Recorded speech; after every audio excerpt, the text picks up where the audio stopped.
ఒక విషయం నేను ఘంటాపదంగా చెప్పగలను. ఎక్కడైతే మహిళలు అభివృద్ధి చెందుతారో అక్కడ సమాజం ప్రగతి పథంలో నడుస్తుంది. ఏ దేశంలో మహిళలు విద్యావంతులవుతారో ఆ దేశం ప్రపంచంలోనే అగ్రగామి అవుతుంది.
మీరందరూ తప్పు చేస్తున్నారు. ఎవరి పిల్లాడు? అరే ఇతను ఆ రామ్జీ సత్పాల్ కొడుకు.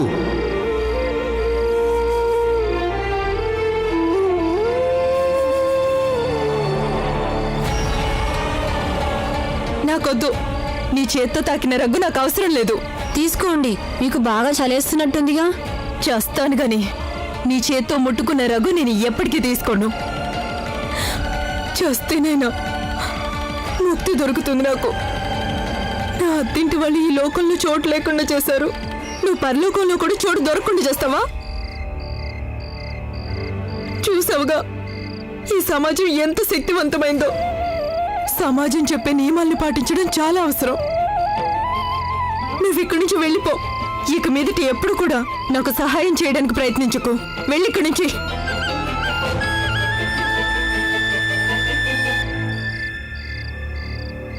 నేను దీన్ని ఇక్కడే పెట్టి వెళ్తున్నాను.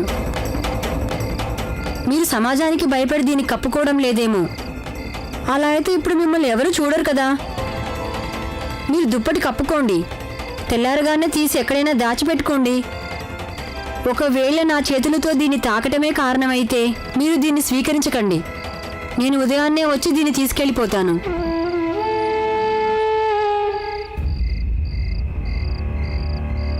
నువ్వు ఈ విషయం ఎవరికి చెప్పవు కదా?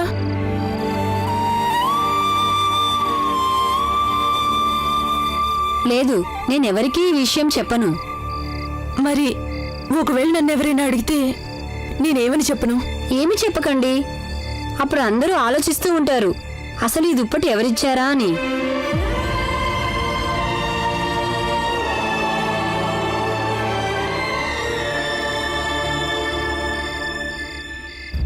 భీమ్రావు, నీకు నా ఆశీస్సులు బాబు. నువ్వు భవిష్యత్తులో చాలా గొప్పవాడివవుతావు. ఎంత గొప్పవాడివవుతావంటే ప్రజలు నిన్ను పూజిస్తారు. అప్పుడు కూడా నాలాంటి వంచితులు ఎవరైనా ఇలా చలికి వణుకుతున్న సమయంలో అప్పుడు వాళ్ళకి ఒక చేయూత దొరుకుతుంది. భీమ్రావు,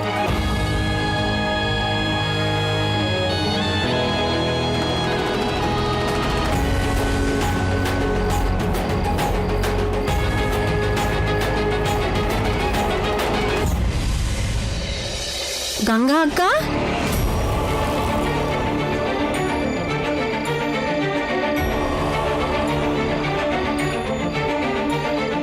గంగా అక్క, ఎక్కడికి వెళ్తున్నావు నువ్వు ఇంత రాత్రి వేళ? పైగా సంచి తీసుకొని. ఉదయం 3 గంటలకి రైలు బండికి మా అత్తారింటికి వెళ్తున్నాను. అది బాగా రాత్రి అయిందిగా, అందుకని ఎవరిని నిద్ర లేపలేదు. నేను వెళ్తున్నాను భీమ్. గంగా అక్క, నువ్వు ఎందుకు అబద్ధం చెప్తున్నావు? మా గంగా అక్క వెళ్లే ముందు నుంచి తన తమ్ముళ్ళకి చెల్లెళ్ళకి ఇష్టమైన వంటలు అన్నీ వండి ఎంతో ప్రేమగా తినిపిస్తుంది. మా గురించి ఎంతో శ్రద్ధ తీసుకుంటుంది. అలాంటిది ఇప్పుడు ఎవరికీ చెప్పకుండా వెళ్తుంది. చెప్పు గంగా అక్క, అసలు ఏం జరిగింది? నేను నీకు చెప్పాను కదా భీమ్, ఏమి జరగలేదు. గంగా అక్క కూర్చో.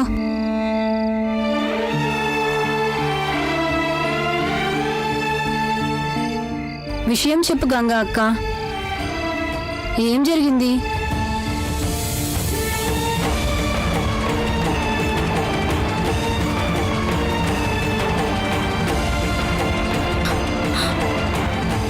ఏడవద్దు గంగా అక్క, చెప్పు.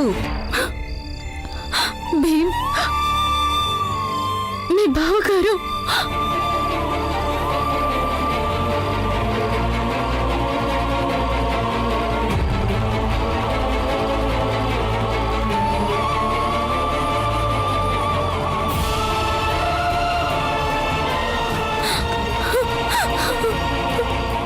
గంగా అక్క ఏడవద్దు, ఇంటికి పద. నువ్వు ఎవరికీ బరువు కాదు. పద గంగా అక్క, ఇంటికి వెళ్దాం.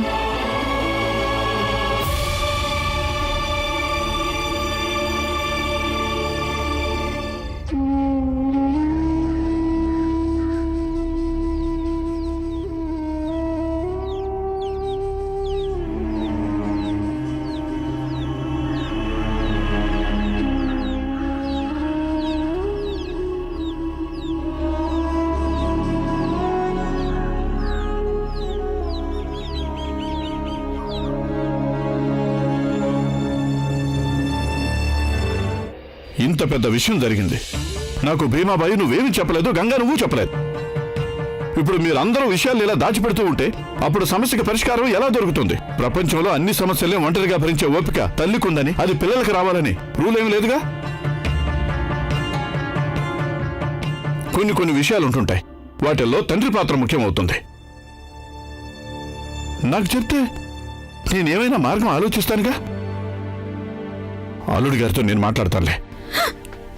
ఏమీ లాభం ఉండదు నాన్న, ఆయన ఎవరి మాటలు వినరు. అల్లుడు మరీ అంత చెడ్డవాడు కాదులేమ్మా.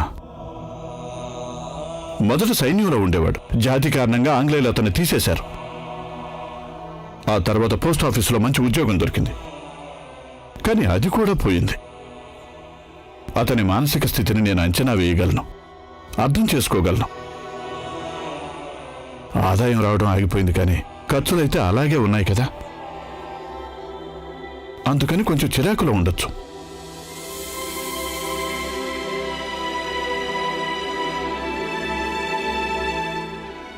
కొన్నిసార్లు సమస్యల వల్ల మనిషి ప్రవర్తనలో మార్పు వస్తుంది. చెడు స్నేహాలకు అలవాటు పడతారు. ముందు బీడి అలవాటు అవుతుంది, ఇంట్లో గొడవలు మొదలవుతాయి. కానీ గంగా అబ్బాయికి అర్థమయ్యేలా చెప్తే తను ఖచ్చితంగా అర్థం చేసుకుంటాడు.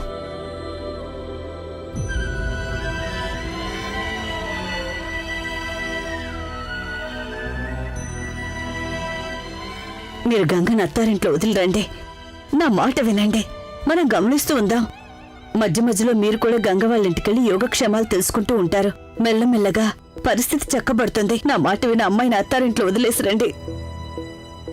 వదిన సరిగ్గానే చెప్పిందన్నయ్య. గంగని తన అత్తారింటికి పంపించే. ఎక్కువ రోజులు భర్తకు దూరంగా ఉంటే అప్పుడు ఇద్దరి మధ్య మనస్పర్ధలు ఎక్కువ అవుతాయి. వద్దు,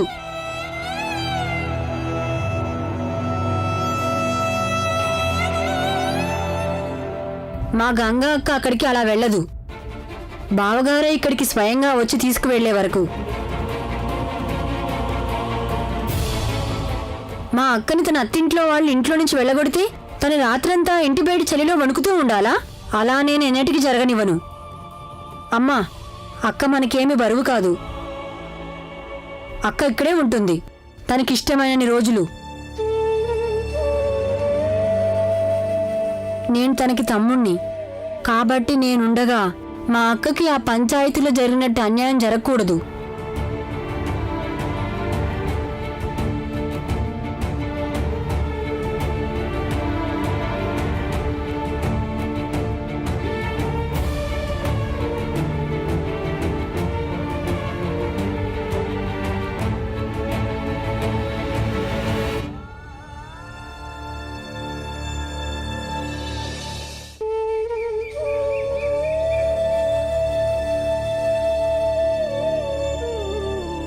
రాత్రి చాలా చలి ఉంది. అరే అది పక్కన పెట్టు, అటు చూడు.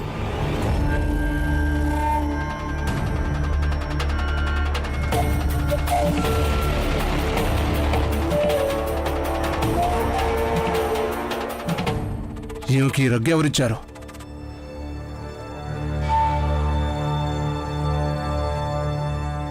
ఈమెకి రగ్గు ఎవరిచ్చారు?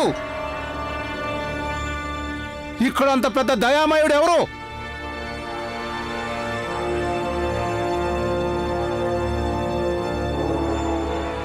వాడి పేరేంటో చెప్పు. ఎవరు తీసుకొచ్చి ఇచ్చారు నీకు ఈ రగ్గు?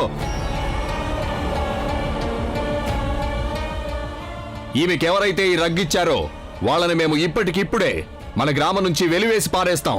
అప్పుడు ఇంకెవరు ఇలాంటి సాహసం చేయరు. అరే నోరు తెరిచి చెప్పవేంటి?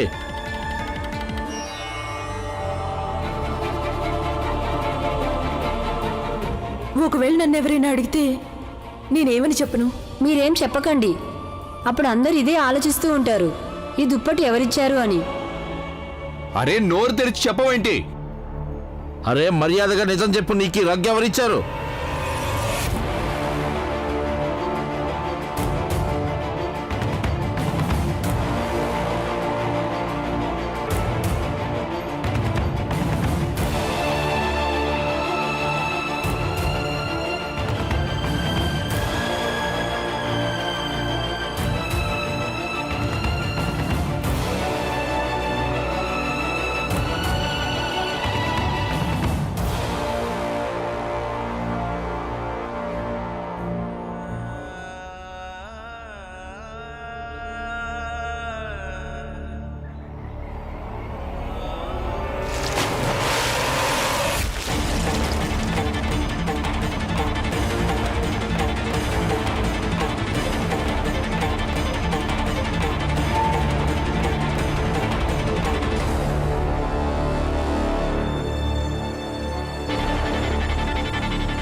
తులసి సరిగ్గా కూర్చో.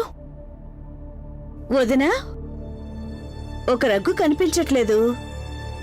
ఏమవుతుంది? ఇక్కడే ఉంటుందమ్మా. రాత్రి ఇక్కడే ఉండాలి. నేనైతే ఇక్కడే చూశాను. రాత్రి భీమ్ ఒక ఆవిడకి ఇచ్చొచ్చాడు. ఏంటి? ఏమన్నావు నువ్వు? నీకెలా తెలుసక్క? రాత్రి నేను బయటికి వెళ్తున్నప్పుడు ఆ ఆడ మనిషి ఆతుపట్టి కప్పుకొని కూర్చుంది. ఈ పిల్లాడున్నాడే, ఎలా చెప్పినా కూడా అర్థం చేసుకోవట్లేదు వీడు. అవసరం లేదు. వాడికి అన్ని విషయాలు మనమే చెప్పక్కర్లేదు. కొన్ని విషయాలు వాడిని స్వయంగా అర్థం చేసుకునివ్వు. వాడు ఏం చేసినా మంచే చేస్తాడు. వాడికి మనం అడుగడుగునా అడ్డు తగలాల్సిన అవసరం లేదు. తులసి, మంజులా, నాతో రండి, దుప్పట్లు ఆరేసొద్దాం.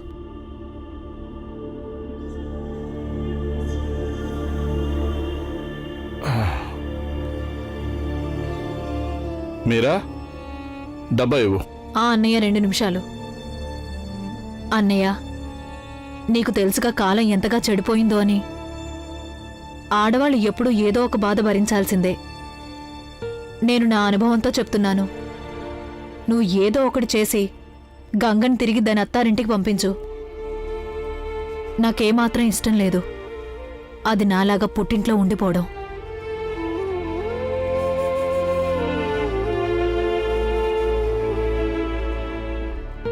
అలా ఏమీ జరగదులే, నువ్వేమీ బాధపడకు.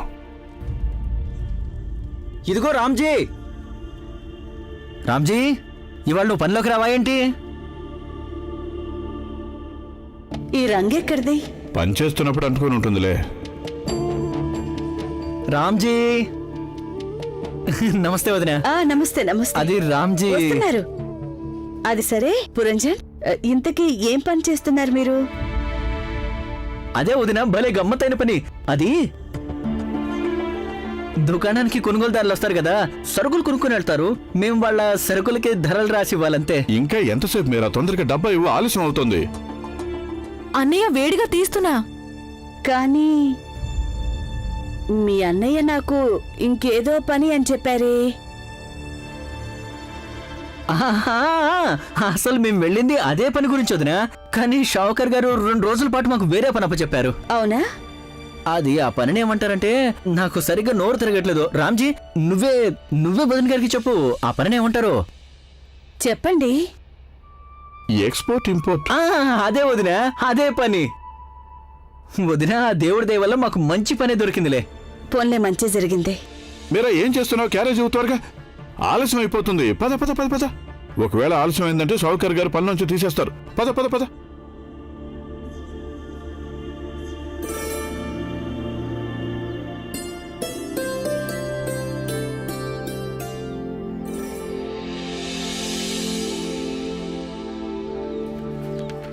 దీంట్లో ఏం రాసిందంటే మీ గంగకు ఆరోగ్యం బాగా పాడైపోయిందని, ఇంకా ఆమె ఆరోగ్యం రోజు రోజుకి మరింతగా క్షీణించిపోతుందని. బావగారు మీరు తొందరగా రండి అని ఉంది.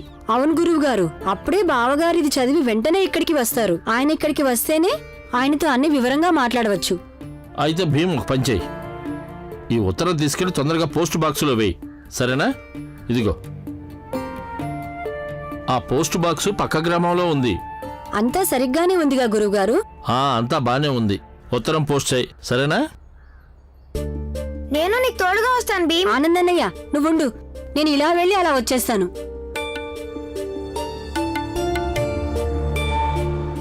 రేపు వాడిని కిందకు తోసేయి, పైనుంచి. వాడి కాళ్ళు చేతులు విరిగిపోతాయి. ఎప్పుడైతే వాడి కాళ్ళు చేతులు విరుగుతాయో ఇక వాడి పరీక్షలు రాయలేడు.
ఈ భీమ్ ఎటు వెళ్ళిపోయాడు హఠాత్తుగా?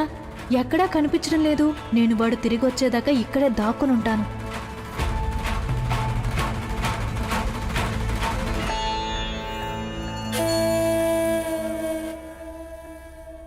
అంబేద్కర్ గారు, ఏంటి మీరు భీమ్రావు కుటుంబానికి గురువులాగా వ్యవహరిస్తున్నారు?